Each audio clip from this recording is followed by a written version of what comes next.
I'm speaking to you today on the prospective future of the Korean Peninsula after peaceful reunification.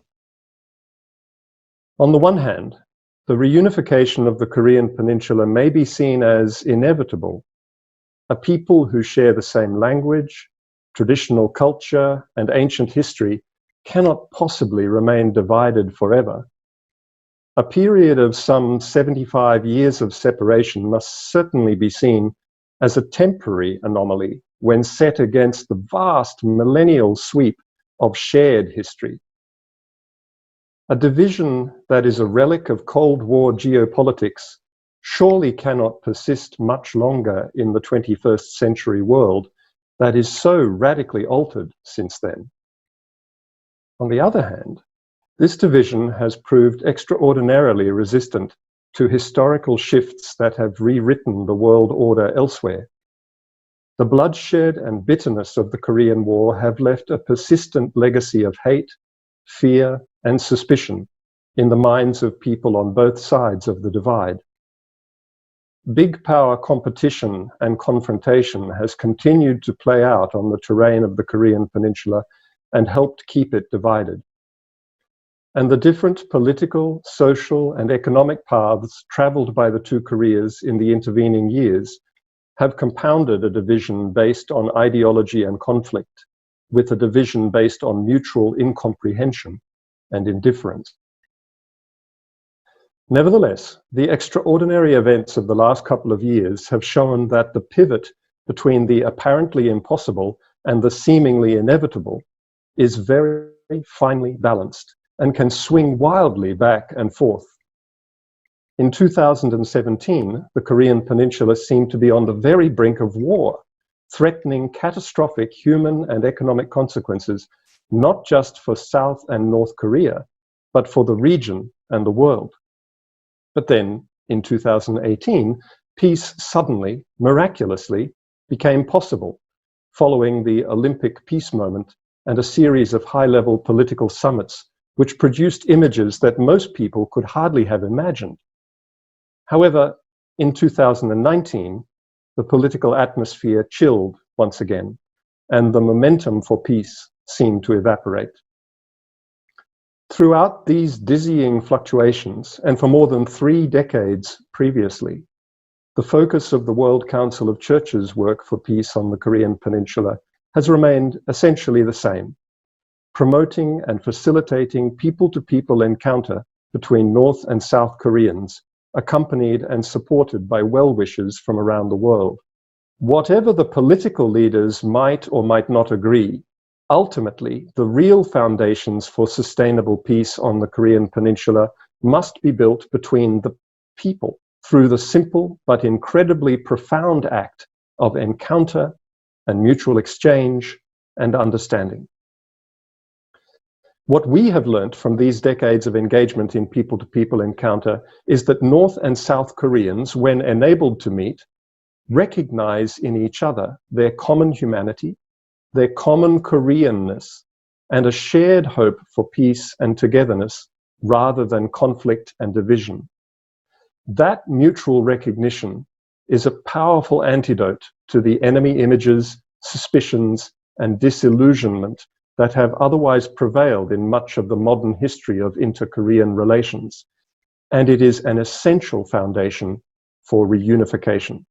And so, in general, and without minimizing the degree of divergence during these 75 years of separation, we are inclined to believe that, far from being impossible, peace and reunification is actually ultimately inevitable.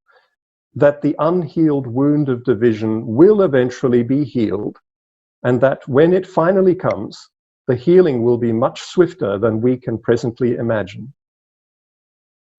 But for that healing to be as complete as we hope, it must genuinely be the outcome of a peaceful coming together of both North and South, rather than the result of forced subjugation or chaotic collapse of one side or the other.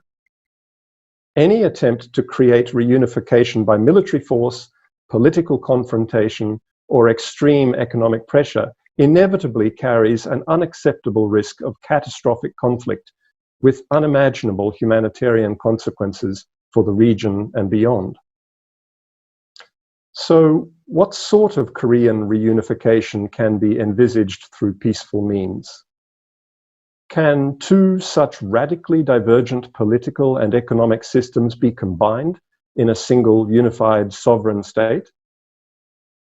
Of course, since at least as long ago as 1972, the governments of North and South Korea have both proclaimed as a goal the eventual restoration of Korea as a single state. In the North-South joint communique of that year, steps were outlined for achieving peaceful reunification of the country. Sadly, and not for the last time, little or no progress was made in implementing that agreement. In 1980, in a report to the 6th Congress of the Workers' Party of Korea, North Korean President Kim Il-sung elaborated on his proposal for a loose confederation between North and South Korea, in which their respective political systems would initially be retained. In 1989, South Korea advanced the Korean National Community Unification Formula, envisaging a three-stage process for unification: reconciliation and cooperation, the formation of a Korean Commonwealth, and the realization of a unitary state. Versions of this concept have informed South Korean government policy ever since. In 1993, 1 year before his death, President Kim Il-sung wrote his 10-point program for reunification of the country, suggesting reunification with South Korea under a pan-national unified state, a federation, leaving the two systems and governments intact, removing outside influence from the Korean Peninsula, and cooperating on trade and foreign affairs. South Korean President Kim Dae-jung's Sunshine Policy sought to promote reunification through economic assistance and cooperation rather than sanctions and military threats, and also envisaged a three-stage process: increased cooperation through inter-Korean organizations, national unification with two autonomous regional governments, and finally, the creation of a central national government. When North and South Korea signed the June 15th North-South Joint Declaration in 2000, both sides acknowledged that the low-level federation proposed by the North and the Commonwealth system proposed by the South for the reunification of the country have similarity, and agreed to work together for reunification in this direction in the future. So, since then, it has been clear that some sort of one country, two systems model is the approach by which peaceful reunification may be pursued, at least for the foreseeable future. However, the devil is, as always, in the detail, and the complexities of practically advancing this vision across its many dimensions, security, political, economic, and social, have so far defeated the best efforts of technocrats and the limited timeframes of political opportunity. In the meantime, support for reunification in South Korea has been falling, especially among young people. In the 1990s, the percentage of people in government polls who regarded reunification as essential was over 80%. But by 2011, that number had dropped to 56%.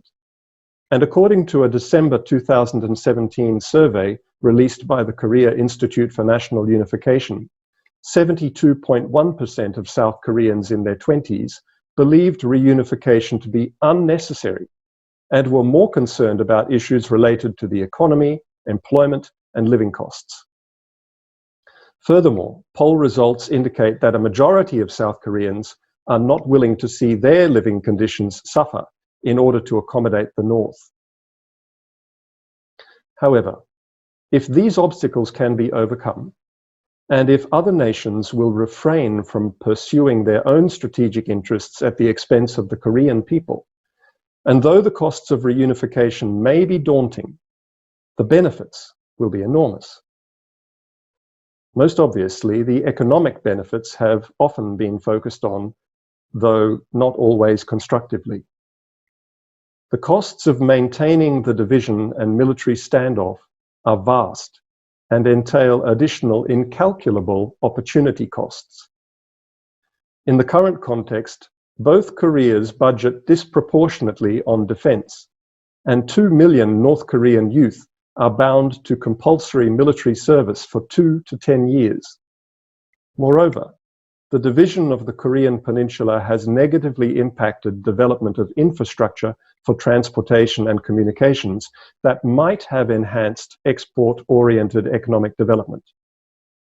On the other hand, it has been observed that the unification of Korea would create a considerable domestic market of some 80 million people, combine North Korea's human and natural resources with South Korea's technological capacities, and position the Korean Peninsula as a hub in the global trade and transportation system linking the Eurasian economic bloc and the Pacific. But while the economic advantages and incentives may help to provide the driving impulse for the first steps towards reunification, much more attention needs to be given to the benefits in the political and social dimensions. In the political realm, so much of South Korea's painful history of military dictatorship and oppressive national security ideology has been based on the need, actual or perceived, to counter the threat of North Korea. Likewise, anyone who has seen or heard North Korean propaganda against the South can attest to the extreme vitriol that runs through it. In South Korea, the Gwagnju movement for democracy is considered as the historical turning point at which Korean people began to challenge the national security ideology against the North, which had been abused for so long by dictatorial regimes, and to overcome the so-called Red complex. From the Gwagnju experience, an understanding grew that without pursuing reconciliation and reunification of the divided nation, it is not possible to achieve a peaceful Korean peninsula in which the value of human rights and democracy is realized in its fullness. Gwagnju was therefore the point at which the objectives of democracy and of reunification, isolated from each other until then, began to be understood in a holistic way. Once the enemy against which the politics of hate and fear has been mobilized becomes a partner, the liberating and moderating effects on political culture within both North and South are likely to be considerable. In the social dimension, it is evident that North and South have much to learn from each other, to the mutual enrichment of both, while the North obviously has much to gain from the South's experience of social modernization and global integration. Some of the South's social ills, arising especially from the loss of family bonds and community solidarity, may be ameliorated by values relearnt from the North. In any event, whatever model of reunification is ultimately pursued, the people of both Koreas will find in the international ecumenical movement, and I believe in many, many other people and communities around the world, a great reservoir of goodwill and support for their efforts to create a peaceful and prosperous future together. Thank you.